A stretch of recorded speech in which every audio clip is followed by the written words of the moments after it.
নারায়ে তাকবীর, নারায়ে তাকবীর, আল্লাহু আকবার। প্রধান বক্তার আগমন, শুভেচ্ছায় স্বাগত। নতুন মসজিদ হওয়ার কথা শুনি, এর পেছনে একটা কারণ থাকে, সেটা হচ্ছে সভাপতি, সেক্রেটারি আর ক্যাশিয়ারের চুরি। এই কথা কন, আমি কি ভুল বলছি? এই কথাটা শুনতে শুনতে কানটা জ্বালা জ্বালা হয়ে গেল। ছিলাম ওই মসজিদে, কিন্তু ভালো লাগে না। কি ভালো লাগে না? যে গোলমাল গোলমাল গোলমাল। ওই যে 17 বছর চলছে, ওই চলায় একেবারে মসজিদ পর্যন্ত চলে আসছে, ঠিক কিনা কন? তাই যদি না হয়তো, তাইলে 5ই আগস্টের গোলমালে কিন্তু বাইতুল মোকাররমের ইমাম পর্যন্ত, খতিব পর্যন্ত পালাইতো না, ঠিক কিনা বলে? সুতরাং আমাদের রঞ্জনের দুর্নীতি ঢুকে গেছে, আর এই রঞ্জনের দুর্নীতির জন্যই আজকে জাতির কপালে এমন দুর্দশা চেপেছে, ঠিক কিনা বলেন? মামার বাড়ির যন্ত্রণায় আমরা মুখ খুলে কথাটা পর্যন্ত আজ বলতে পারি না। আলহামদুলিল্লাহ, আল্লাহ তাআলা আজকে কথা বলার মতো সিচুয়েশন, কথা বলার মতো পরিস্থিতি তৈরি করে দিচ্ছে।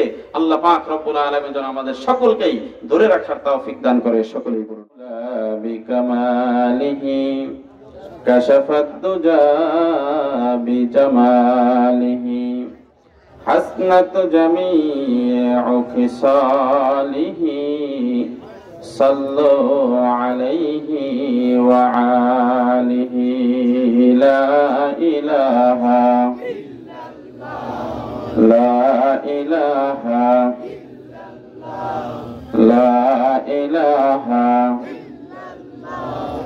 লা ইলাহা লা ইলাহা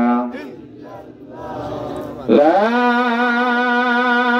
ইলাহা ইল্লাল্লাহ মুহাম্মাদুর রাসূলুল্লাহ সাল্লাল্লাহু আলাইহি ওয়াসাল্লাম। আলহামদুলিল্লাহ, পাথালিয়াপাড়া কাটাজোলা আল মদিনাতুল জামে মসজিদের উন্নয়ন কল্পে প্রথম বার্ষিক ওয়াজ মাহফিল।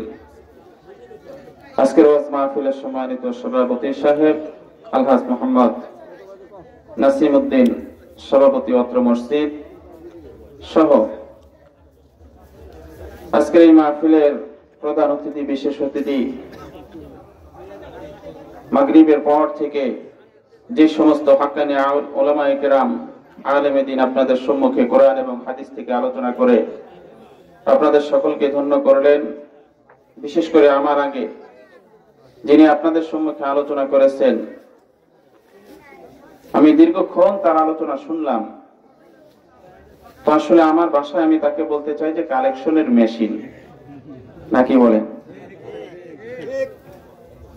আমাদের টাঙ্গাইলের ভাষায় আমি এভাবে বলতে পারি যে কেউ যদি খড়ের পালার নিচেও নিয়ে টাকা গুজে রেখে আসে, খড় চিনেন আপনারা? খড়, যে খড় এই যে বসে আছে, যে কেউ যদি এই খেরের পালার নিচে নিয়েও কোনোভাবে যে কাউকে দিবে না, দেখাবে না, টাকা যদি নিজেও চোখটা বন্ধ করে নিয়ে রেখে আসে, আমার মনে হয় তার সামনে আসলে এই খেরের পালার ভিতরেও যিনি গুজে রাখছে তার কাছ থেকেও টাকা উদ্ধার করে ছাড়বে, নাকি বলেন?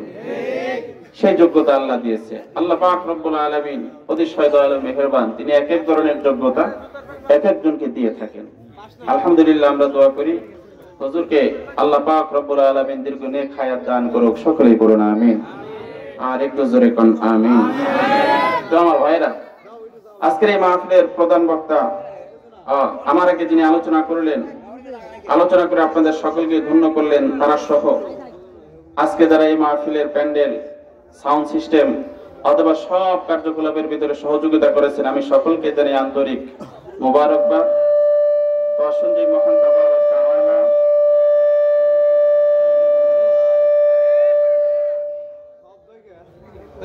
মহান তাবারক তাআলা আমাদের সকলকেই ভালোবেসে যাচাই বাছাই করে, মহব্বত করে, ইহসান করে, দয়া করে, মায়া করে, যে মহান রব্বুল আলামিন রহমতের হাত ছানি দিয়ে দুনিয়ার মাটির ভিতরে জান্নাতের বাগানে আমাকে আপনাকে বসার জন্য তৌফিক দান করেছেন। কে তৌফিক দিয়েছেন? সেই মহান রব্বুল আলামিন যদি ইচ্ছা করে যে এখন পর্যন্ত যারা এই প্যান্ডেলের আশেপাশে দাঁড়িয়ে আছে, অথবা মাহফিলের প্যান্ডেলে থাকার পরেও দুনিয়াবি আলোচনা নিয়ে ব্যস্ত আছে, অথবা দোকানপাটের ভিতরে গল্প গুজবের ভিতরে লিপ্ত আছে, অথবা রাস্তার ভিতর দাঁড়িয়ে আছে, মহান রব্বুল আলামিন যদি ইচ্ছা করেন যে প্রত্যেকটা মুমিন মুসলমানকে এই কোরআনের ময়দানে বসাবেন, তাহলে আমার মহান রব্বুল আলামিন প্রত্যেককেই বসাইতে পারবেন কি পারবেন না?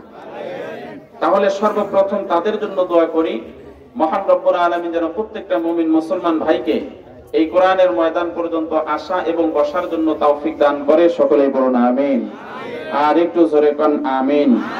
তো আমার ভাইরা, আপনারা যারা আসতে পেরেছেন, বসতে পেরেছেন, আপনাদেরকে আমি প্রশ্ন করব, আপনারা সকলে আসতে পেরে বসতে পেরে খুশি না বেজার? কেমন খুশি? কম না বেশি? বেশি হতে হবে, কারণ মহান রব্বুল আলামিনের সাফ ঘোষণা, লা ইন শাকারতুম লা আযীদান্নাকুম ওয়া লা ইন কাফারতুম ইন্না আযাবি লাশাদীদ। আল্লাহ পাক রব্বুল আলামিন এই আয়াতের মাধ্যমে তার নবীকে দিয়ে আমাদের জন্য মেসেজ পাঠাইছেন দুইটা। কয়টা? দুইটা মেসেজ পাঠাইছেন। এক নম্বরে হচ্ছে লা ইন শাকারতুম লা আযীদান্নাকুম। আল্লাহ পাক রব্বুল আলামিন ডাক দিয়ে বলেন, হাবিব আমার, এক নম্বরে তাদেরকে জানিয়ে দেন যারা আমি আল্লাহর পক্ষ থেকে নিয়ামত পায়, নিয়ামত গ্রহণ করে, আর নিয়ামত গ্রহণ করার পরে নিয়ামতের শুকরিয়া আদায় করে, আমি আল্লাহ পাক রব্বুল আলামিন তাদের জন্য নিয়ামত আরো শত সহস্র গুণে বাড়িয়ে দিব। সুবহানাল্লাহ। দ্বিতীয় নম্বর, আল্লাহ পাক রব্বুল আলামিন তাদেরকে ডাক দিয়ে বলেন, তার নবীকে ডাক দিয়ে বলেন, হাবিব আমার, এইবার আপনি তাদেরকে জানিয়ে দেন যারা আমি আল্লাহর পক্ষ থেকে নিয়ামত পাই, নিয়ামত পাওয়ার পরে নিয়ামত গ্রহণ করে কিন্তু পক্ষান্তরে তারা নিয়ামতের শুকরিয়া আদায় করে না, আমি মহান রব্বুল আলামিন কাল কিয়ামতের ময়দানে তাদেরকে জিজ্ঞাসিত করব, আর জিজ্ঞাসিত করার পরে তাদের জন্য রাখবো কঠোর আযাবের ব্যবস্থা। জোরে কর নাউযুবিল্লাহ। তাহলে আল্লাহ পাক রব্বুল আলামিনের নিয়ামতের শুকরিয়া আদায় করার দরকার আছে না নাই? আল্লাহ পাক রব্বুল আলামিনের নিয়ামতের শুকরিয়া আদায় করলে মহান রব্বুল আলামিন খুশি হয় না বেজার হয়? অবশ্যই খুশি হয়। এজন্য আমাদের সকলের যথাযথ নিয়ামতের শুকরিয়া আদায় করতে হবে। তো আমার ভাইয়েরা, আমরা আজকে ক্ষণিকের জন্য এই দুনিয়ার ভিতরে আসছি, দীর্ঘ সময় পর্যন্ত আমরা এই দুনিয়ার ভিতরে থাকতে পারবো না, কিন্তু এই ক্ষণিকটা সময়ের ভিতরে আমরা দুনিয়ার ভিতরে কি কার্যকলাপ করে গেলাম, কি কাজ করে গেলাম, আমরা দুনিয়ার ভিতরে কি রেখে গেলাম, এই সব কিছু পাই টু পাই আমার আল্লাহর কাছে হিসাব দিতে হবে। ঠিক কিনা বলে? আমার আল্লাহ পাক রব্বুল আলামিনের সব কিছু বিষয় আমাকে আপনাকে জিজ্ঞাসিত করবেন। নবী করিম সাল্লাল্লাহু আলাইহি ওয়াসাল্লামের প্রতি কেমন মহব্বত আমাদের ছিল, নবীকে কেমন সম্মান করা প্রয়োজন ছিল, নবীকে কেমন ইজ্জত করার প্রয়োজন ছিল, আমরা কতটুকুন করতে পেরেছি, আমরা কতটুকুন নিজের জীবনে নবীর সুন্নাতকে সেট করেছি, এই সব কিছুর বিষয় আল্লাহর কাছে আমাকে আপনাকে জিজ্ঞাসিত করা হবে। আল্লাহ জিজ্ঞাসিত করবেন, আর সেইখানে আমাকে আপনাকে এই সকল বিষয় জবাবদিহিতা করতে হবে। এজন্য আল্লাহ পাক রব্বুল আলামিন বলেছেন যে আমার নবীকে আমি কত সম্মান দিয়েছি, আমার নবীকে আমি কত ইজ্জত দিয়েছি, আমার নবীকে আমি আল্লাহ পাক রব্বুল আলামিন কত বরত্ব দান করেছি। তোমরা জানো, যেই নবীর উম্মত হওয়ার জন্য, সেই নবীকে সম্মান দেওয়ার জন্য, যেই নবীর সম্মান প্রকাশ করার জন্য আমি সাধারণ উম্মতের জন্য এই গোটা পৃথিবীকে আমি আল্লাহ পাক রব্বুল আলামিন মসজিদ বানিয়ে দিয়েছি। সুবহানাল্লাহ। বলেন। আপনি বলবেন যে হুজুর, গোটা পৃথিবী মসজিদ কেমন করে হলো? আমার নবী, আপনার নবীর আগে যেই সমস্ত পয়গম্বররা জমিনের ভিতরে আসছিলেন, আল্লাহ পাক রব্বুল আলামিন প্রত্যেকের জন্য ইবাদতের একটা নির্দিষ্ট পরিমাণ জায়গা দিয়েছিলেন, যেই জায়গায় গিয়া আপনার তাদের ইবাদত করতে হতো।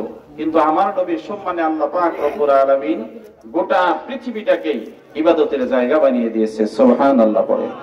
আমার ভাইরা, আপনাদেরকে আমি প্রশ্ন করতে চাই, কোন একটা রাখাল যদি কাজ করতে গিয়া আপনার বিরাট বড় একটা চড়ার ভিতরে, বিরাট বড় একটা জমির ভিতরে, সেইখানে দুইজন রাখাল কাজ করতেছে, কাজ করা অবস্থায় জোহরের নামাজের সময় হয়ে গেছে, তারা পক্ষান্তরে মসজিদে যেতে পারলো না, ওইখানেই যদি দাঁড়িয়ে তারা আজান দিয়ে দুইজন মানুষ জামায়াতের সাথে নামাজ আদায় করে, বলেন তো নামাজ হবে কি হবে না? অবশ্যই হয়ে যাবে। কেউ যদি ঘরের ভিতরে নামাজ পড়ে ওজর থেকে, যে জামায়াতে হাজির হতে পারলো না, সে ঘরের ভিতরেও যদি এখন মাজর অবস্থায়, অসুস্থ অবস্থায় সে যদি ঘরে নামাজ পড়ে, বলেন তো তার নামাজ আদায় হবে কি হবে না? অবশ্যই হবে। আল্লাহ পাক রব্বুল আলামিন আমার নবী, আপনার নবীর সম্মানে এই পৃথিবীটাকে, গোটা পৃথিবীটা আল্লাহ পাক রব্বুল আলামিনের ইবাদতের জায়গা বানিয়ে দিয়েছে। এজন্য আমার ভাইরা, সেই নবীকে কেমন মহব্বত আমাদের করতে হবে, সেই নবীর ইজ্জত কেমন করে করতে হবে, সেই নবীর সুন্নাত আমার আপনার জীবনে কেমন করে সেট করতে হবে, সেই কথা আমি আপনি জানি না। আল্লাহ পাক রব্বুল আলামিন ঘোষণা করেছেন দুনিয়ার ভিতরে যারা ইমানদার হবে, যারা মুমিন হবে, মুমিনের জন্য আল্লাহ পাক রব্বুল আলামিনের ঘোষণা হলো মুমিন বান্দা কবর পর্যন্ত আসবে, আর আসার সাথে সাথেই আমি আল্লাহ পাক রব্বুল আলামিন মুমিন বান্দার কবরটা জান্নাতের বাগান বানিয়ে দিব। সুবহানাল্লাহ। এটা কি আমার কথা? এটা আমার কথা নয়। আল্লাহ পাক রব্বুল আলামিন তার পবিত্র কোরআনুল কারীমের ভিতরে ইমানদারের সার্টিফিকেট দিয়ে ইমানদারের কথা সুন্দর করে তুলে ধরেছে। আল্লাহ পাক রব্বুল আলামিন বলেন, ইন্নাল্লাহা আশতারা মিনাল মুমিনিনা আনফুসাহুম ওয়া আমওয়ালাহুম বিআন্না লাহুমুল জান্নাহ ইউকাতিলুনা ফি সাবিলিল্লাহি ফায়াকতুলুনা ওয়া ইউকতালুন। জোরে কোন আল্লাহু আকবার। আমার ভাইরা, আল্লাহ পাক রব্বুল আলামিন ডাক দিয়ে বলেন, হাবিব আমার, নিশ্চয় আপনি ওই সমস্ত বান্দাদেরকে জানিয়ে দেন যে সমস্ত বান্দারা দাবি করে আমি ইমানদার হয়ে গেলাম, আমি মুমিন হয়ে গেলাম, আমি মুমিনের জন্য, আমি ইমানদারের জন্য আমি আল্লাহ পাক রব্বুল আলামিন দুনিয়ার কাছ থেকে, দুনিয়ার ভিতর থেকে, ইমানদারের কাছ থেকে আমি দুইটা জিনিস কিনে নিব একটা জিনিসের বিনিময়ে। এই দুইটা জিনিস হলো, ইমানদারের কাছ থেকে আমি আল্লাহ পাক রব্বুল আলামিন তার জানকে কিনে নিব এবং তার মালকে কিনে নিব। এই দুইটা জিনিস যদি ইমানদার আমি আল্লাহর কাছে বিক্রি করে, বিনিময় আমি আল্লাহ পাক রব্বুল আলামিন একটা জিনিস দিয়ে দিব। সেই জিনিসটা হলো, ইমানদার যদি তার জীবনের সময়গুলা আমি আল্লাহর রাস্তায় ব্যয় করার পরে, তার জীবনের সম্পদগুলো যদি আমি আল্লাহর রাস্তায় ব্যয় করার পরে কবর পর্যন্ত যদি আসতে পারে, আমি আল্লাহ পাক রব্বুল আলামিন ঘোষণা করে দিলাম, ইমানদারের দুইটা জিনিসের বিনিময়ে আমি আল্লাহ যে জিনিসটা দান করব, সেই জিনিসটা হলো, ইমানদার মৃত্যুবরণ করার পরে আমি আল্লাহ আমার জান্নাতের বাসিন্দা করে দিব। সুবহানাল্লাহ। আমার ভাইরা, ইমানদারের জন্য আল্লাহ পাক রব্বুল আলামিন ঘোষণা করলেন, ইমানদার ব্যক্তি দুনিয়ার ভিতরে সঠিকভাবে চলার পর যখন কবর পর্যন্ত চলে আসবে, আসার সাথে সাথেই আমি আল্লাহ পাক রব্বুল আলামিন তার কবরটাকে জান্নাতের বাগান বানিয়ে দিব।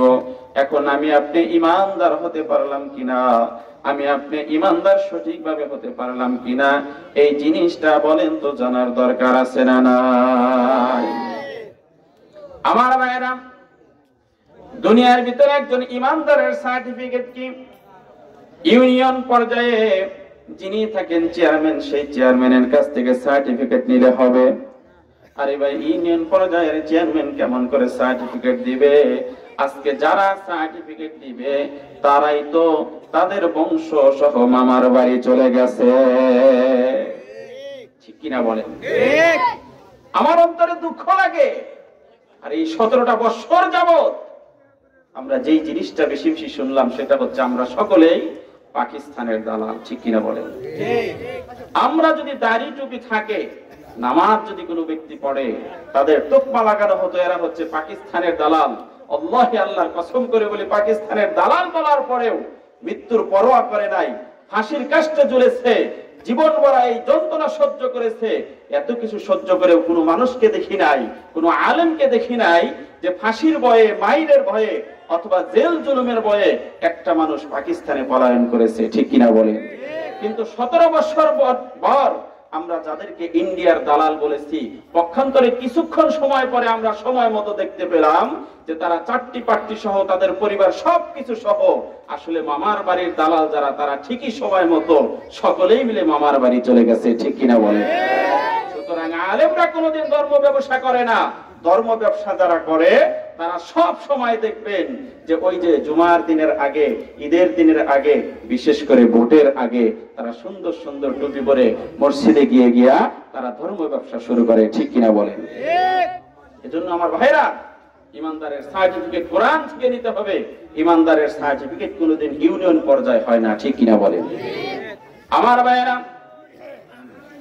ইমানদারের সার্টিফিকেট কিন্তু ইউনিয়ন পর্যায় থেকে হয় না। ইমানদারের সার্টিফিকেট কিন্তু এলাকার মেম্বার দিতে পারবে না। ইমানদারের সার্টিফিকেট কিন্তু এলাকার মাতব্বর দিতে পারবে না।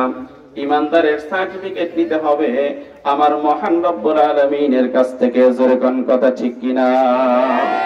আল্লাহ পাক রব্বুল আলামিন বলেন, ইন্নামাল মুমিনুনা আল্লাযীনা ইযা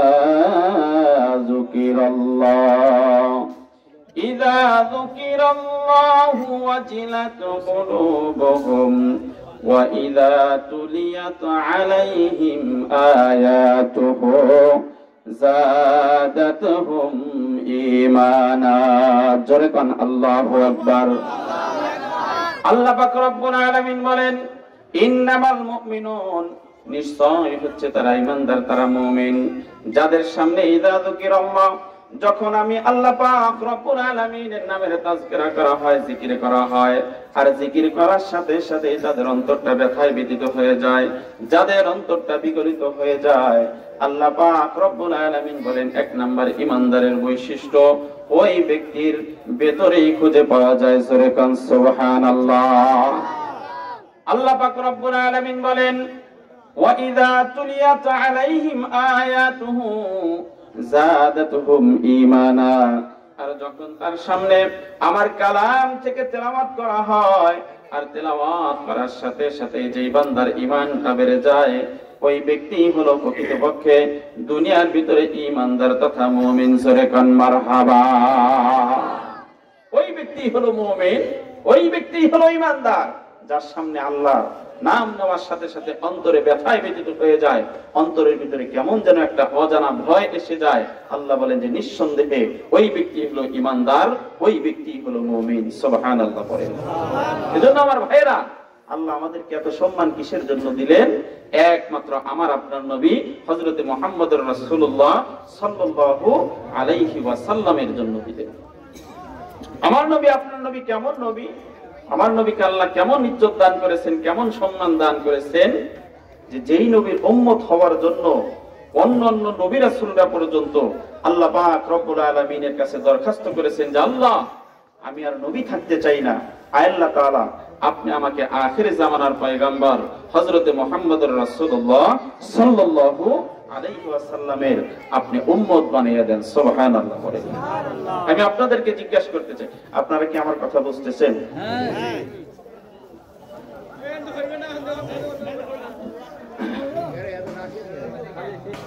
এত রাগ করেন না, করুক একটু, মসজিদের হিসাব তো করার দরকার আছে নাকি? কোন যতগুলা জালসায় যায়, যতগুলা মাহফিলে যায়, আর যতগুলা নতুন মসজিদ হওয়ার কথা শুনি, এর পেছনে একটা কারণ থাকে, সেটা হচ্ছে সভাপতি, সেক্রেটারি আর ক্যাশিয়ারের চুরি। এই কথা কন, আমি কি ভুল বলছি? এই কথাটা শুনতে শুনতে কানটা জ্বালা জ্বালা হয়ে গেল। ছিলাম ওই মসজিদে, কিন্তু ভালো লাগে না। কি ভালো লাগে না? যে গোলমাল গোলমাল গোলমাল, ওই যে 17 বছর চলছে, ওই চলায় একেবারে মসজিদ পর্যন্ত চলে আসছে। ঠিক কিনা কন? তাই যদি না হয়তো, তাইলে 5ই আগস্টের গোলমালে কিন্তু বাইতুল মুকাররমের ইমাম পর্যন্ত, খতিব পর্যন্ত পালাইতো না। ঠিক কিনা বলেন? সুতরাং আমাদের রঞ্জনঞ্জে দুর্নীতি ঢুকে গেছে, আর এই রঞ্জনঞ্জে দুর্নীতির জন্যই আজকে জাতির কপালে এমন দুর্দশা চেপেছে। ঠিক কিনা বলেন? মামার বাড়ির যন্ত্রণায় আমরা মুখ খুলে কথাটা পর্যন্ত আজ বলতে পারি না। আলহামদুলিল্লাহ, আল্লাহ তাআলা আজকে কথা বলার মতো সিচুয়েশন, কথা বলার মতো পরিস্থিতি তৈরি করে দিচ্ছে। আল্লাহ পাক রব্বুল আলামিন যেন আমাদের সকলকেই ধরে রাখার তৌফিক দান করে। সকলেই বলুন আমিন। তো আমার ভাইরা, হিসাব করতে দেন নাকি বলেন? হিসাবের প্রয়োজন আছে না নাই? হিসাবের প্রয়োজন আছে। আল্লাহ যেন প্রত্যেকটা মসজিদকে স্বাবলম্বী করে দেয়, সুস্থ করে দেয়। হিসাব যেন টনটনা পাই টু পাই যেন এলাকার প্রত্যেকটা মানুষের কাছে থাকে। আল্লাহ যেন এমন পরিস্থিতি তৈরি করে দেয়। সকলেই বলুন আমিন।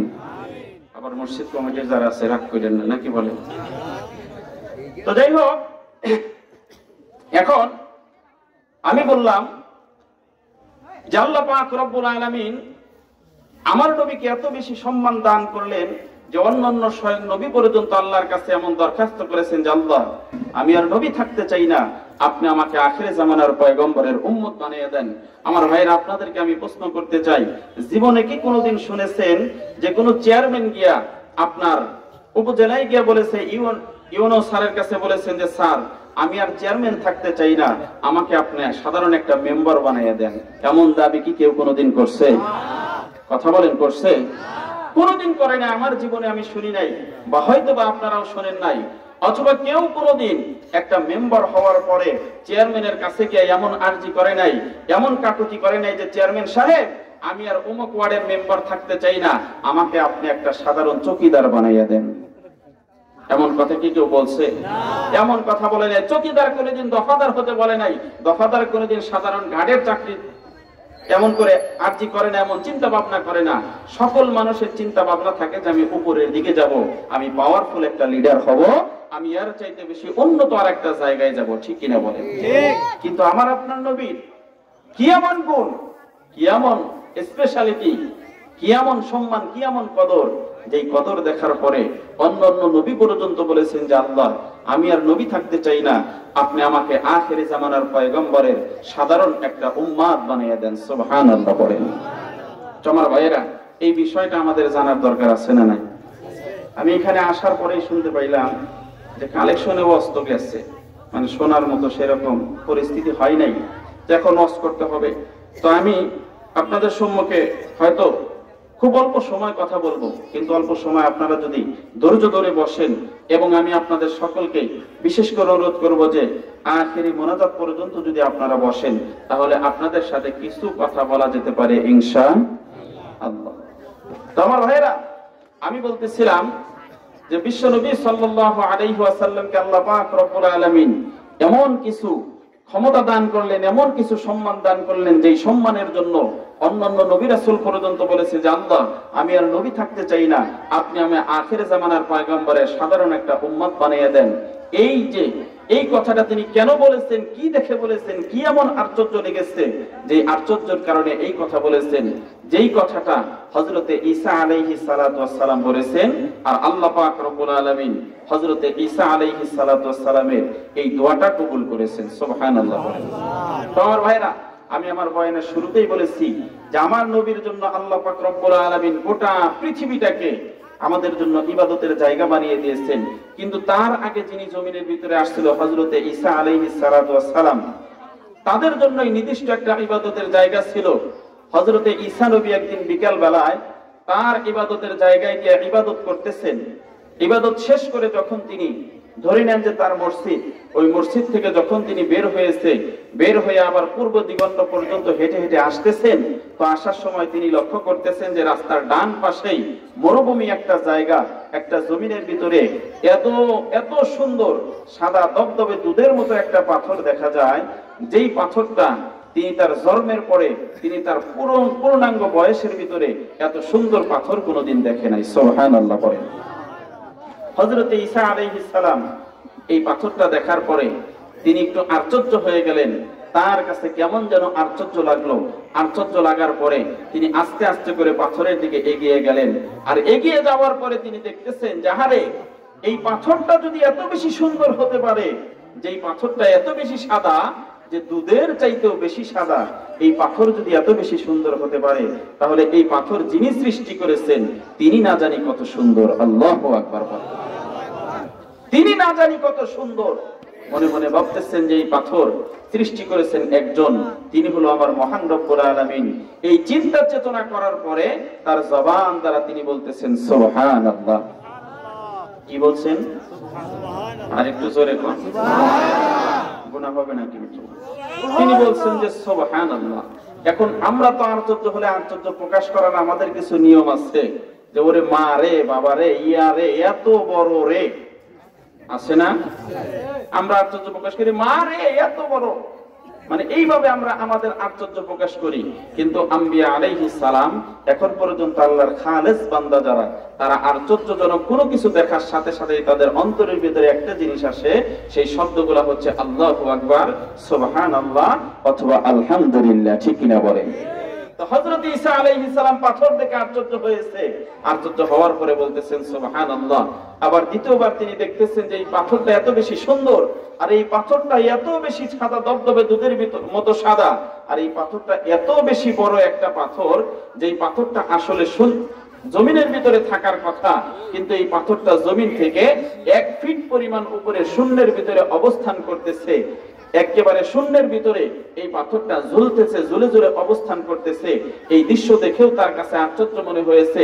তিনি মনে মনে চিন্তা করেন যে সুবিশাল ওজনের পাথরটা একজনই এমন করে শূন্যের ভিতরে রাখতে পারে, যেই মহান রব্বুল আলামিন সুবিশাল আসমানকে খুঁটিবিহীন অবস্থায় ঝুলিয়ে রেখেছে, তিনি তো অন্য কেউ নয়, তিনি হলো আমার মহান রব্বুল আলামিন। এই চিন্তা করে তার জবান দ্বারা তিনি দ্বিতীয়বার ও আরেকবার বলেছেন সুবহানাল্লাহ। 2 বার বলেছেন। কয়বার? 2 বার বলেছেন। এই যে তিনি সুবহানাল্লাহ বলতেছেন, আমার আল্লাহ পাক রব্বুল আলামিন আরশ আজিম থেকে তার এই সুবহানাল্লাহ শোনেন কি শোনেন না? শুনতেছেন। শোনার পরে হযরতে জিবরাইলকে ডাক দিয়ে বলে, জিবরাইল চলে যাও আমার নবীর কাছে, হযরতে ঈসা নবীর কাছে গিয়া জিজ্ঞেস করো, আসরের নামাজের পরে তিনি তো অন্য ইবাদত করে, অন্য কাজ করে, কিন্তু আজকে কেন এমন করে সুবহানাল্লাহ বলতেছে? আর তার সুবহানাল্লাহ আমার কাছে এত বেশি ভালো লেগেছে যে আমার রহমতের দরিয়ার ভিতরে ধুল খাইতেছে। আমি আল্লাহ পাক রব্বুল আলামিন খুশি হয়ে গেলাম। আমার নবীকে জিজ্ঞেস করো কেন তিনি এমন করে সুবহানাল্লাহ বলতেছে। আমার ভাইরা, হযরতে ঈসা আলাইহিস সালাতু ওয়াস সালাম যখন এমন করে সুবহানাল্লাহ বলেছে, বলার পরে যখন ওই জায়গার ভিতরে তিনি এমন করে দাঁড়িয়ে আছে, অবালক দৃষ্টিতে পাথরের দিকে তাকিয়ে আছে, মনে মনে ভাবতেছেন এই পাথরটা যদি এত বেশি সুন্দর হতে পারে, তাহলে যিনি সৃষ্টি করেছেন তিনি না জানি কত সুন্দর। আবার যিনি এই পাথরটাকে এমন করে সুবিশাল আসমানের নিচে জমিনের উপরে এমন করে খুঁটিবিহীন অবস্থায় শূন্যের ভিতরে ঝুলিয়ে রেখেছে, এই দৃশ্য দেখার পরে তিনি আশ্চর্য হয়ে মনে মনে চিন্তা করতেছেন সব খেলা হলো আমার আল্লাহর। এই চিন্তা করতে করতে হঠাৎ করে তিনি লক্ষ্য করেন হযরতে জিবরাইল আলাইহিস সালাতু ওয়াস সালাম এসে হযরতে ঈসা নবীকে ডাক দিয়ে বলতেছেন, পয়গম্বর ঈসা, আসরের নামাজের পরে আপনি অন্য কোনো ইবাদত করেন, কিন্তু আজকে আপনি আসরের পরে কেন এমন করে সুবহানাল্লাহ বলতেছেন? আমার আল্লাহ পাক রব্বুল আলামিন আপনার সুবহানাল্লাহ বলার কারণ জানার জন্য আমি জিবরাইলকে পাঠিয়েছে। জোরে কান মারহাবা। আমার ভাইরা, হযরতে ঈসা আলাইহিস সালাতু ওয়াস সালাম ডাক দিয়ে বলে, ভাই জিবরাইল, কেন আমি কেন এমন করে সুবহানাল্লাহ বলছি জানোনি? 1 নম্বরে হচ্ছে পাথরটা সুন্দর হওয়ার কারণে, আর 2 নাম্বার হচ্ছে পাথরটা শূন্যের ভিতরে অবস্থান করার কারণে। আমার কাছে আশ্চর্য লেগেছে, আর আশ্চর্য লাগার পরে আমি এমন করে সুবহানাল্লাহ বলেছি। হযরতে জিবরাইল আলাইহিস সালাতু ওয়াস সালাম শোনার পরে চলে গেলেন। এইবার যাবার পরে আল্লাহ পাক রব্বুল আলামিনকে ডাক দিয়ে বলে, আল্লাহ, আপনার পয়গম্বর তো এমন করে এমনি এমনি সুবহানাল্লাহ বলে নাই। এই সুবহানাল্লাহ বলার পেছনের কারণ হলো পাথরটা সুন্দর হওয়া, আর 2 নাম্বার কারণ হলো এই সুবিশাল পাথরটা তো আসলে জমিনের ভিতরে থাকার কথা, কিন্তু পাথরটা যে জমিনের ভিতরে নাই, এই পাথরটা শূন্যের ভিতরে অবস্থান করতেছে, এজন্য তার কাছে আশ্চর্য লেগেছে। আমার আল্লাহ পাক রব্বুল আলামিন হযরতে জিবরাইলকে ডাক দিয়ে বলেন, জিবরাইল, এই মুহূর্তে তুমি আবার হযরতে ঈসার কাছে চলে যাও, আর যাওয়ার পরে ডাক দিয়ে বলো, ও পয়গম্বর ঈসা, আপনি যে পাথর দেখে আশ্চর্য হয়ে এমন করে সুবহানাল্লাহ বলেছেন, আমার আল্লাহ পাক রব্বুল আলামিন নিজে বলেছেন যে ওই পাথর দেখে সুবহানাল্লাহ বলার কারণে আল্লাহ খুশি হয়ে গেছেন। এজন্য আল্লাহ পাক রব্বুল আলামিন ঘোষণা করেছেন যে পাথর দেখে আশ্চর্য হয়েছেন, সেই পাথরের ভিতরে আপনার জন্য আরো নতুন কিছু শিক্ষামূলক ঘটনা আল্লাহ পাক রব্বুল আলামিন আপনার জন্য উপহার স্বরূপ রেখে দিয়েছেন। জোরে কান মারহাবা। আমার ভাইরা, হযরতে ঈসা আলাইহিস সালাতু ওয়াস সালাম আবার শুকরিয়া আদায় করলেন। এইবার শুকরিয়া আদায় করার পরে ডাক দিয়ে বলে, জিবরাইল, আমার আল্লাহ পাক রব্বুল আলামিন আমার শুকরিয়ায় খুশি হয়েছে, আর খুশি হওয়ার পরে নাকি আমার জন্য পাথরের ভিতরে নতুন কিছু ঘটনা রেখে দিয়েছেন। এজন্য আমাকে কি আমল করতে হবে? এজন্য আমাকে সামনে কি কাজ করতে হবে? আমার সামনের কাজগুলো তুমি একটু বলে দাও।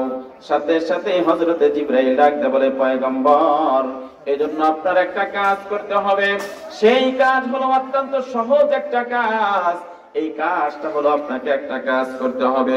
ছোট্ট একটা কাঠের লাঠি আপনি হাতের ভিতরে নেবেন, আর নেওয়ার পরে এই কাঠের লাঠিটা দিয়ে আপনি পাথরের ভিতরে আস্তে করে একটা আঘাত করবেন। আস্তে করে আঘাত করার সাথে সাথে এই আল্লাহ পাক রব্বুল আলামিন আপনাকে সামনে নতুন আরো কিছু ঘটনা উপহার দিয়ে দিবেন। জোরে কান মারহাবা। আমার ভাইয়ের, আপনাদেরকে আমি প্রশ্ন করতে চাই যে বিশাল বড় ওজনের একটা পাথর, ওই পাথরের ভিতরে যদি কাঠের একটা লাঠি দ্বারা আঘাত করা হয়, বলেন তো এই পাথরের কি কোনো পরিবর্তন আসবে? আর একটু জোরে কন। আরে পাথর তো বাদ দিয়ে দিলাম, রাস্তার ধারে যে ইটটা পাওয়া যায়, যে ইটটা এইটা আগুনের ভিতরে পুড়িয়ে বানানো হয়, এই ইটটা ভাঙার জন্য যদি আমি আপনি কাঠ ব্যবহার করি, কাঠের লাঠি দ্বারা আঘাত করি, বলেন তো ইটের কি কোনো পরিবর্তন আসবে?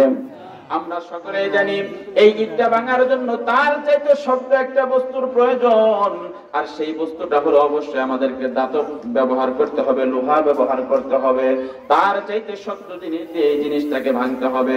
পয়গম্বর হযরতে ঈসা ডাকতে বলে, ও জিবরাইল তুমি শোনো, আমার মনে হয় এই শক্ত ওজনের পাথরের ভিতরে যদি আমি কাঠের লাঠি দ্বারা এমন করে আঘাত করি তাহলে কোনো পরিবর্তন আসবে না।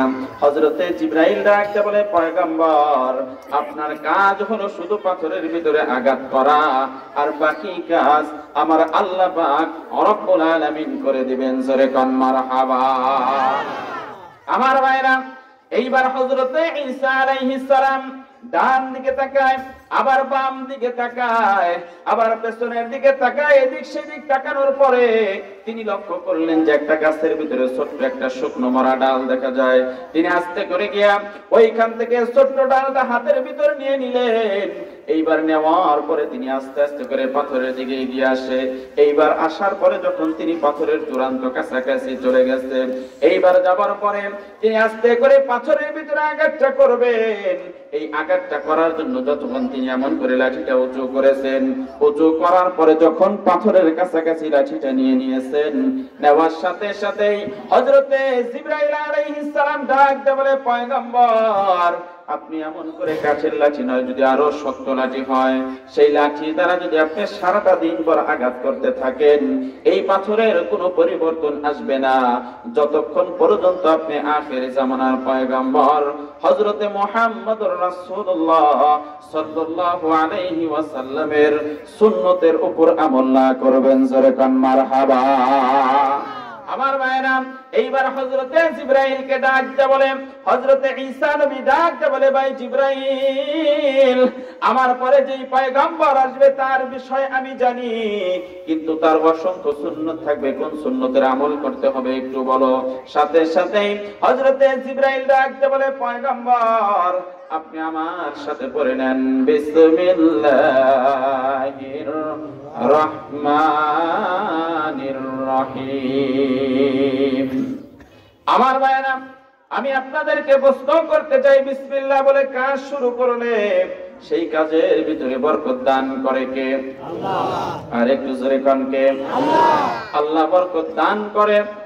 মুফাসসিরিনে কিরাম লেখেন, কোন একটা কৃষক মানুষ যদি সকাল বেলায় গিয়ে তার ক্ষেত খামারের ভিতরে এমন করে কাজ শুরু করে, আর এই কাজটা যদি ফজরের নামাজ আদায় করে যদি ক্ষেত খামারে যদি ডান সাইড থেকে কাজটা শুরু করে, আর কাজের শুরুতে যদি বিসমিল্লাহ বলে কাজটা শুরু করে, ওই মানুষটা যতক্ষণ পর্যন্ত ক্ষেতের ভিতরে কাজ করবে, যদি নামাজটা ঠিক রেখে কাজ করে, আমার আল্লাহ পাক রব্বুল আলামিন পয়গম্বরের দুইটা সুন্নতের উপর আমল করার কারণে তার পুরো কাজটার ভিতরে নফল ইবাদতের সওয়াব লিখে দিবে। জোরে কান মারহাবা।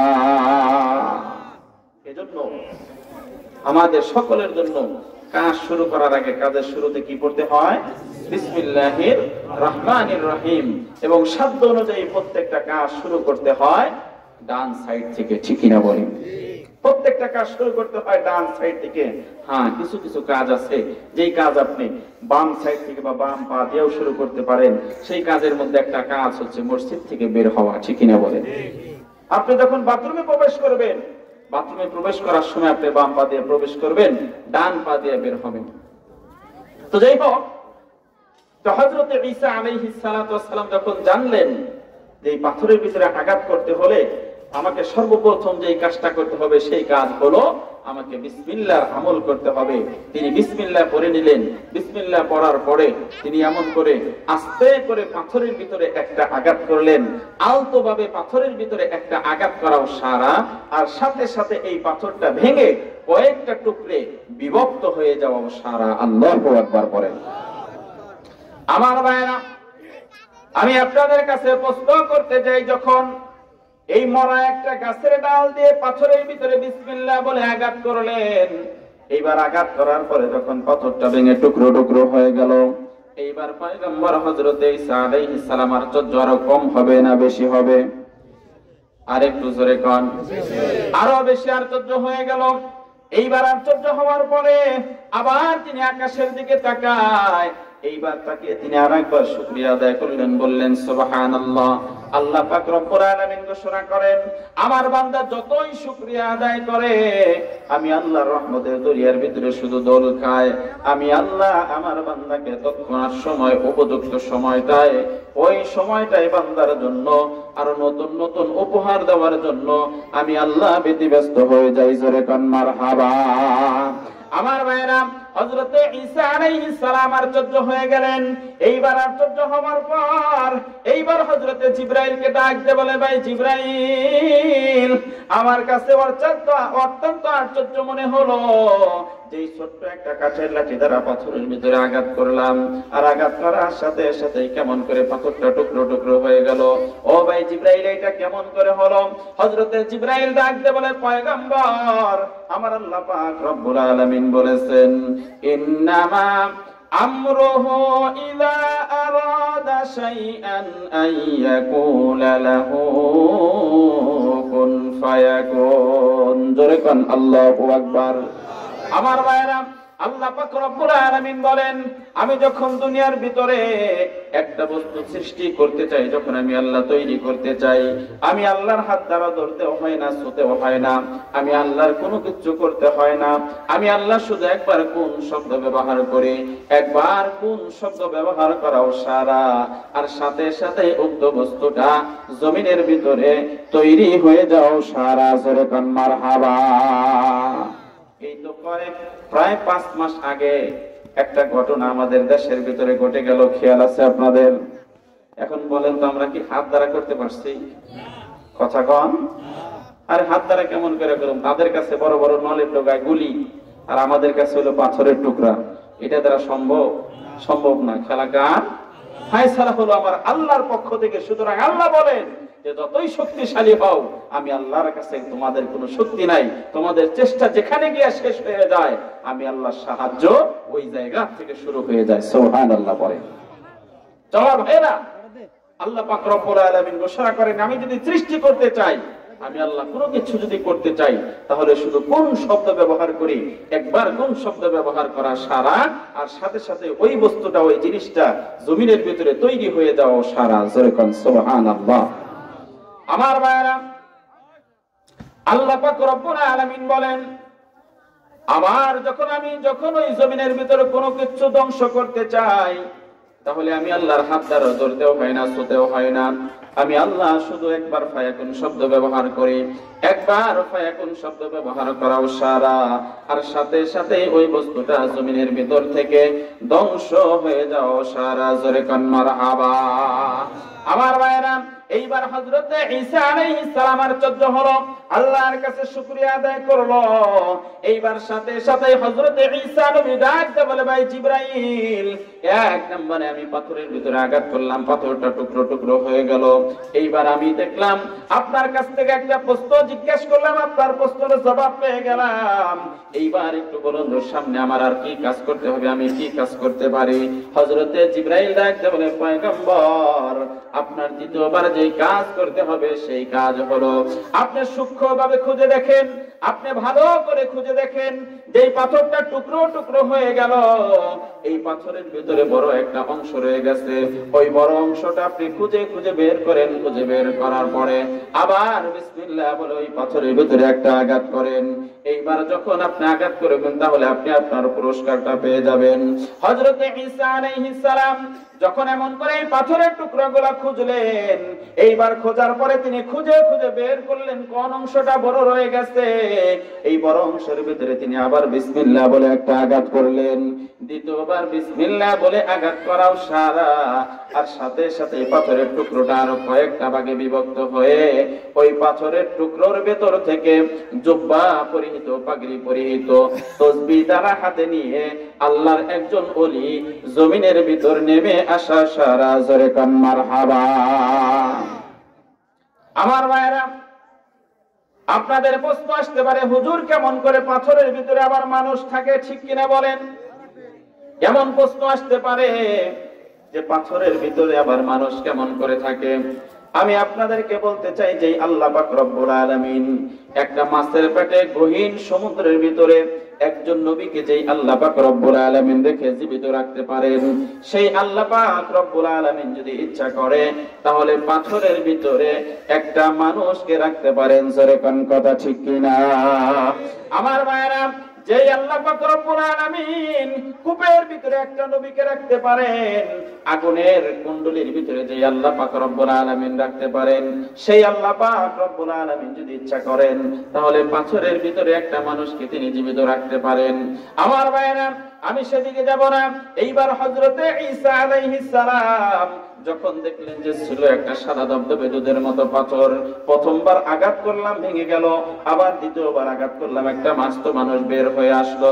হযরতে ঈসা নবী অত্যন্ত খুশি হয়ে গেল, আশ্চর্য হয়ে গেল।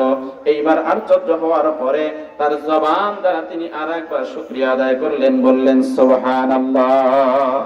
তিনি আবার বলতেছেন যে আল্লাহ, আমি তো অবাক হয়ে গেলাম, সুবহানাল্লাহ, আপনার করুণা, আপনার দৃষ্টি, আপনার কুদরত কত সূক্ষ্ম। হায় আল্লাহ তাআলা, আপনার এই বিশাল বড় ওজনের পাথর দেখলাম, আমি আঘাত করলাম, ভেঙে গেল, আবার কাঠের লাঠি দ্বারা আঘাত করলাম, আপনার একজন আস্ত মানুষ বের হয়ে আসলো। এইবার হযরতে ঈসা আলাইহিস সালাম দৌড়ে ওই মানুষটার সামনে যায়, আবার পেছনে যায়, ডানে যায়, আবার বামে যায়, গিয়ে গিয়ে দেখতে দেখতে সূক্ষ্মভাবে দেখার পরে এইবার শুধু তার সাথে তিনি কথা বলার জন্য চেষ্টা করতেছেন। আল্লাহু আকবার। পরে কথা বলার জন্য হাজারটা চেষ্টা করতেছেন। হযরতে ঈসা আলাইহিস সালাম শুধু তার সাথে কথা বলার জন্য চেষ্টা করতেছেন। আমার আল্লাহ পাক রব্বুল আলামিন দেখতেছেন যে হযরতে ঈসা নবী আরে তার সাথে কথা বলার জন্য কত চেষ্টাই না করতেছেন, কিন্তু আমি আল্লাহ তো আমার ওই বান্দাকে এখন পর্যন্ত কথা বলার মতো ক্ষমতা, আমি আল্লাহ কথা বলার মতো পারমিশন আমি আমার বান্দাকে দেই নাই।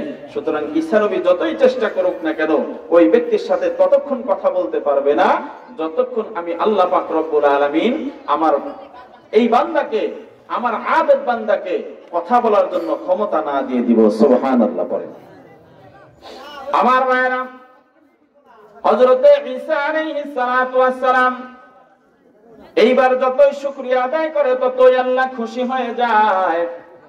সাথে সাথে হযরতে জিবরাইলকে ডাক দেয়, বলে জিবরাইল, তুমি এই মুহূর্তে আমার পয়গম্বরের কাছে চলে যাও। আর যাবার পরে আমার পয়গম্বরকে ডাক দেয়, বলে পয়গম্বর, আপনি যতই শুকরিয়া আদায় করেন আমার আল্লাহ পাক রব্বুল আলামিন ততই খুশি হয়ে যায়। আমার আল্লাহ পাক রব্বুল আলামিন এইবার আপনি শুকরিয়া আদায় করার পরে ঘোষণা করেছেন, এই মুহূর্তে আপনার দুনিয়ার ভিতরে যতগুলো আশা আছে, আপনার দুনিয়ার ভিতরে যতগুলো ইচ্ছা আছে, সমস্ত ইচ্ছার ভিতরে সবচাইতে বড় যে ইচ্ছাটা, সবচাইতে বড় যে আশাটা, সেই আশাটা আমার মহান রব্বুল আলামিন এই মুহূর্তে আপনার আশা পূরণ করে দিবে। আপনি শুধু আল্লাহ পাক রব্বুল আলামিনের কাছে চান, আপনার আশাটা আল্লাহর কাছে তুলে ধরেন। আপনি তুলে ধরার সাথে সাথেই আমার আল্লাহ পাক রব্বুল আলামিন আপনার মনের সেই আশাটাই, হুবহু ওই আশাটাই এই মুহূর্তে পূরণ করে দিবে। জোরে কোন মারহাবা। লা ইলাহা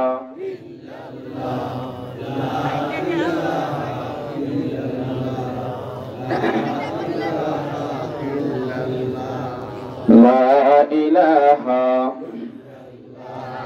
লা ইলাহা লা ইলাহা ইল্লাল্লাহু মুহাম্মাদুর রাসূলুল্লাহ সাল্লাল্লাহু আলাইহি আলাইহি ওয়াসাল্লাম। আমার ভাইরা, এইবার বলতেছিলাম আল্লাহ পাক রব্বুল আলামিন যখন ঘোষণা করলেন, পয়গম্বর আপনি শুধু আমি আল্লাহর কাছে আপনার মনের আশাগুলো জানান, আপনার ইচ্ছাগুলো জানান। যেই ইচ্ছা যেইভাবে আপনি চাবেন, আমি আল্লাহ পাক রব্বুল আলামিন আপনার মনের আশাটা ওইভাবেই পূরণ করে দেব। জোরে কান মারহাবা। এই ঘোষণা যদি আমার আপনার জন্য আসতো, আল্লাহর পক্ষ থেকে যে বান্দা তুমি যা চাইবা তাই পাইবা, এই ঘোষণা যদি আমার আপনার জন্য আসতো, বলেন তো আমি আপনি কি চাইতাম? মনের ভিতরে আশা আছে না নাই? আরে মিয়া কথা কন নাই? আছে তো। আমি বক্তারাই যদি কইতো যে চাও তুমি কি চাও, আমি তো আগে চাই নিতাম যে আল্লাহ 10 টাকা দেন, নাকি কন? আরে যে পূবের সহে যত জমি সব জমি আমার বানাইয়া দেন। এক জায়গায় রস করবার মন ধরে না, মাদ্রাসায় পড়ে টাকা কামাই করবার মন ধরে না, যত টাকা এমনি এমনি দিয়ে দেন, ঠিক কিনা কোন? আরে আপনি আর আমি এমন ঠিক বলি আর না বলি, আদম সন্তানের মনের আশা ততক্ষণ পর্যন্ত পূরণ হয় না, ততক্ষণ পর্যন্ত ইচ্ছা শেষ হয় না, যতক্ষণ পর্যন্ত আল্লাহর নবী বলেছেন যতক্ষণ পর্যন্ত কবরের মাটি বান্দার মুখের ভিতরে না পড়ে যায়, ঠিক কিনা বলেন? এজন্য দুনিয়ার ভিতরে সম্পদ, এই সম্পদ, এই সম্পদের মহাব্বত, সম্পদের মায়া আমার আপনার সকলেরই থাকবে। এই সম্পদের মায়া দিয়েই আল্লাহ আমাকে আপনাকে সৃষ্টি করেছেন। এত সবকিছুর ভিতরেও আল্লাহ বলেন যে যেই ব্যক্তি, ওই যে আমি প্রথমেই বলেছি যে আল্লাহ আমার আপনার কাছ থেকে দুইটা জিনিস কিনে নেবেন, এক নাম্বার হচ্ছে আপনার জান, আর এক নাম্বার হচ্ছে আপনার মাল। এই দুইটা জিনিস যদি আপনি আল্লাহর রাস্তায় ব্যয় করতে পারেন, আল্লাহ বলেন যে আমার ওই বান্দার জন্য আমি আল্লাহর সাফ ঘোষণা, সেই ঘোষণা হলো আমি আল্লাহ আমার ওই বান্দাটাকে আমি আল্লাহ জান্নাত দান করে দিব। সুবহানাল্লাহ। আমার ভাইরা, আমি আপনি হলে আল্লাহর কাছে এমন কিছু চাইতাম, আল্লাহর কাছে সম্পদ চাইতাম, আল্লাহর কাছে ক্ষমতা চাইতাম, অথবা যেই ক্ষমতা চলে গেছে সেই ক্ষমতা ফিরে পাওয়ার জন্য চেষ্টা করতাম, ঠিক কিনা কোন? কিন্তু পয়গম্বর ঈসা আলাইহিস সালাম তিনি হচ্ছেন একজন পয়গম্বর, একজন নবী। তিনি মনে মনে চিন্তা করতেছেন, আল্লাহ যেহেতু আমাকে এমন করে বলেছেন যে আল্লাহ নাকি আমার ইচ্ছা পূরণ করবেন, আল্লাহ নাকি আমার আশা পূরণ করবেন, সুতরাং এই মুহূর্তে দুনিয়ার ভিতরে আমার সব চাইতে বড় আশা হলো যেই ব্যক্তি পাথরের ভিতর থেকে বের হলো, ওই ব্যক্তিকে হাজারটা প্রশ্ন করলাম, কোনো কথা বলল না। এজন্য আমি পয়গম্বর, আমার মনের ভিতরে এই মুহূর্তে সব চাইতে বড় আশা হলো এই ব্যক্তির সাথে যদি আমি কয়েকটা কথা বলতে পারতাম, তাহলে আমার মনের সকল আশা পূর্ণ হয়ে যেত। জোরে কান মারহাবা। আমার ভাইরা, এইবার হযরত ঈসা নবী ডাক দিয়ে বলে, আল্লাহ এই মুহূর্তে আমার মনের ভিতরে তেমন কোনো আশা নাই, আমার সব চাইতে বড় আশা হলো আপনার যেই বান্দা পাথরের ভিতর থেকে বের হলো, এই বান্দার সাথে যদি আমি কয়েকটা কথা বলতে পারতাম, তাহলে আমার মনের সকল আশাগুলা পূর্ণ হয়ে যেত। জোরে কান মারহাবা। আমার ভাইরা, আল্লাহ পাক রব্বুল আলামিন ডাক দিয়ে বলে, ও পয়গম্বর ঈসা, আমি আল্লাহ যেহেতু ঘোষণা দিয়েছি, আমি আল্লাহ ওয়াদা দিয়েছি, আমি আল্লাহ তোমার মনের এই আশাটাও পূরণ করে দেব। সুতরাং তুমি চাও, তুমি কি জিনিসটা চাইবা? সাথে সাথে হযরত ঈসা নবী বলে, আল্লাহ আমি এই ব্যক্তির সাথে কথা বলতে চাই। আমার আল্লাহ পাক রব্বুল আলামিন ডাকতে বলে, পয়গম্বর ঈসা রে, আমি তোমার মনের আশা পূরণ করব, কিন্তু তুমি হাজারটা কথা বলতে পারবে না, শত শত কথা বলতে পারবে না, লক্ষ কোটি কথাও তুমি বলতে পারবে না। আমার ওই বান্দার সাথে তুমি কথা বলতে পারবা, কিন্তু এই কথার ভিতরে একটা লিমিট আছে, একটা স্পেস আছে, একটা সংখ্যা আছে। সেই সংখ্যা হলো আমার এই বান্দার সাথে সর্বোচ্চ তুমি কথা বলতে পারবা 3টা। কয়টা? আরেকটু জোরে কোন। তুমি 3টা কথা বলতে পারবা। এই 3টা প্রশ্নের মাধ্যমে তুমি তোমার সবকিছু জেনে নিতে পারো। আমি আল্লাহ ঘোষণা করে দিলাম, তবে তুমি যেই 3টা প্রশ্ন করবা, যেমন প্রশ্নই তুমি করো না কেন, আমার বান্দা অবশ্যই তোমার তেমন প্রশ্নের জবাব হুবহু এই জায়গার ভিতর থেকে তোমাকে দিয়ে দিবে। জোরে কান মারহাবা। আমার ভাইরা, হযরতে ঈসা আলাইহিস সালাম খুশি হয়ে গেল। এইবার ডাকতে বলে, আল্লাহ আপনার বান্দাকে আমি 3টা প্রশ্নই করব, কিন্তু আপনার বান্দাকে প্রশ্নের জবাব দেওয়ার মতো ক্ষমতা দিয়ে দেন। সাথে সাথে আল্লাহ পাক রব্বুল আলামিন ডাকতে বলে, ও পয়গম্বর তোমার এই মুহূর্তে এই কথা আমি আল্লাহকে বলতে হবে না। আমি আল্লাহ ঘোষণা করে দিলাম, আজ থেকে 350 বছর আগে আমি আল্লাহ পাক রব্বুল আলামিন তোমার প্রশ্নের জবাব আমার বান্দাকে শিখিয়ে দিয়েছি। জোরে কোন মারহাবা। আল্লাহ বলেন যে শিখিয়ে দিয়েছি, আমি আল্লাহ জানি যে তুমি কোন প্রশ্ন করবে। আল্লাহু আকবার পড়ে। সেই আল্লাহ আমাদের মনের সকলের সব কিছু জানেন। যে আল্লাহ ঘোষণা করেছেন, মান জাআ বিল হাসানাতি ফালাহু আশরু আমসালিহা। ওদেরকে একটু থামান, এত বেশি ডিস্টার্ব করে বাচ্চারা।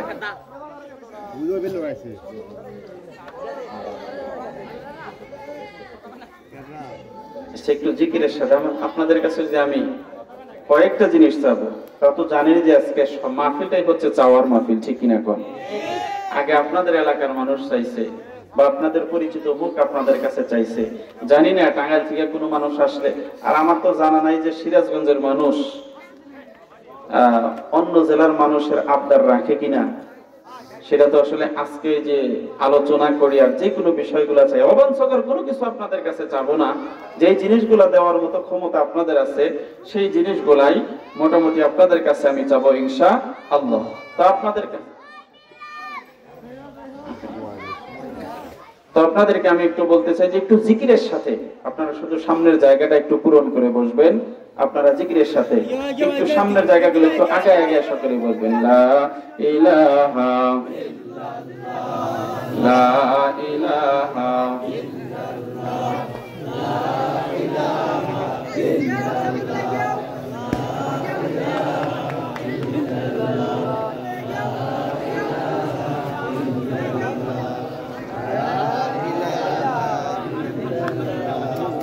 লা ইলাহা লা ইলাহা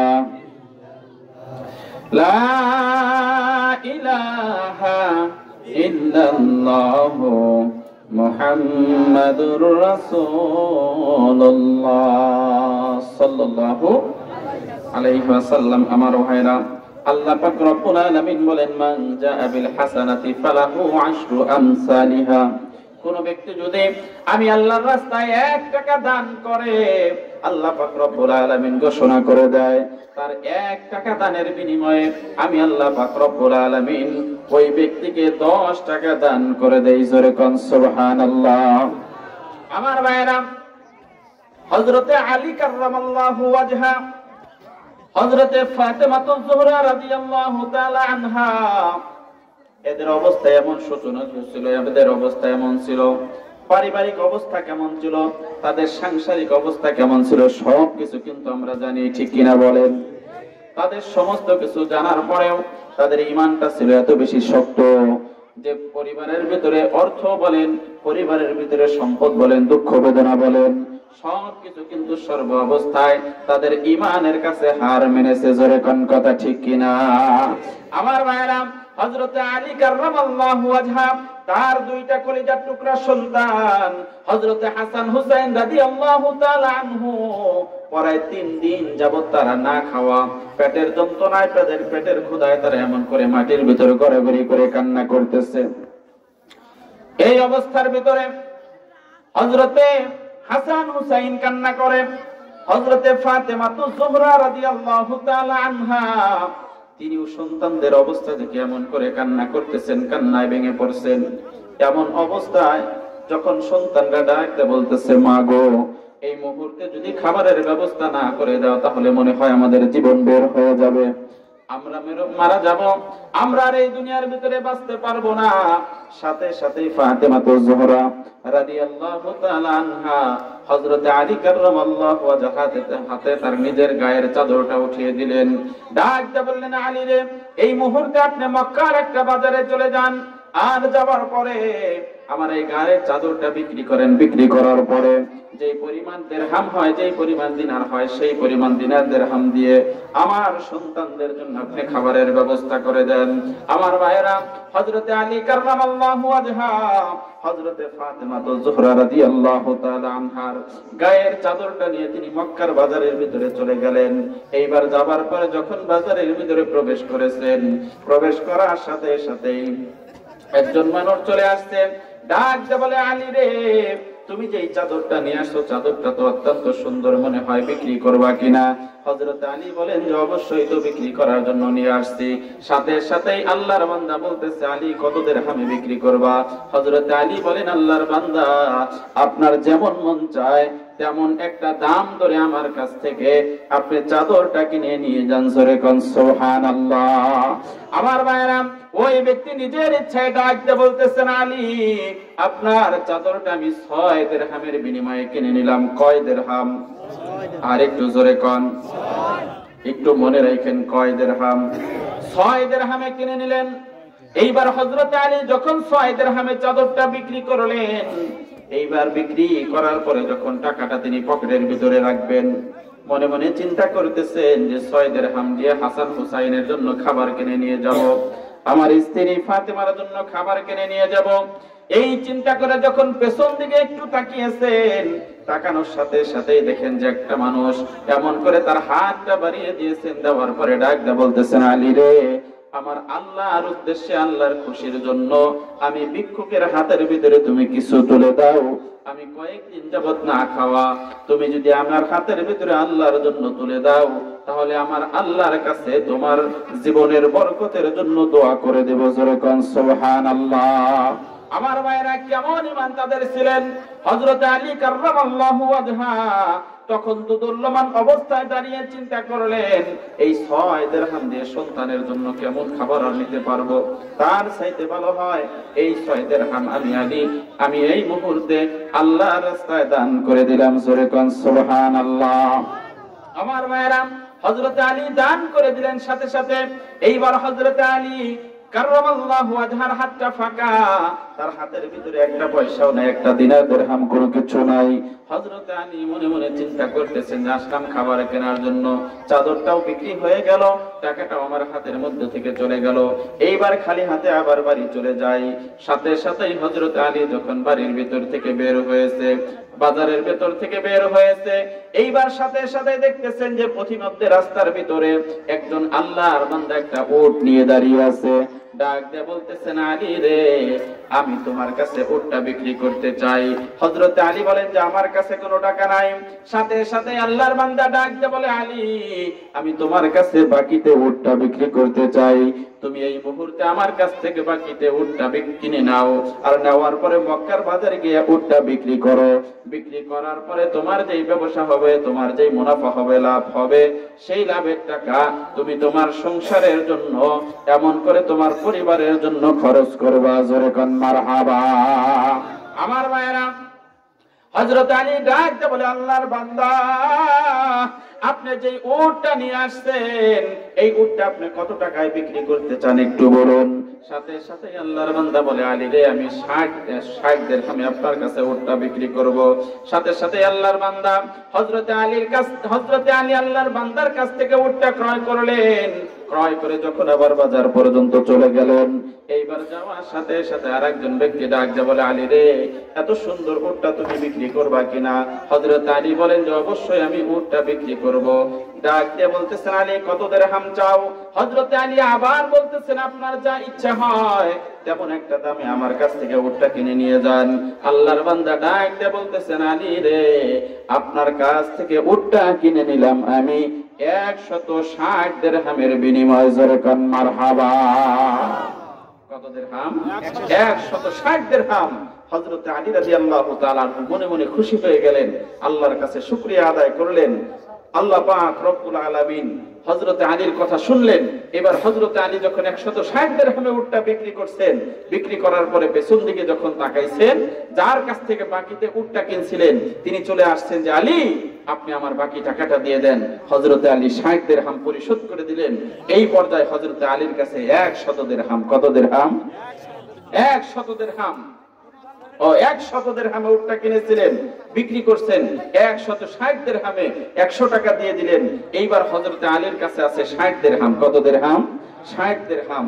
এখন হযরতে আলী কাররামাল্লাহু ওয়াজহা হাসি খুশি অবস্থায় তিনি বাজার করলেন। বাজার করে যখন তিনি চলে আসছেন বাড়ির ভিতরে, এসে দেখেন যে রাহমাতুল লিল আলামিন তিনিও তার বাড়ির ভিতরে তাশরিফ এনেছেন। সুবহানাল্লাহ পড়েন। হযরতে আলী খুশি।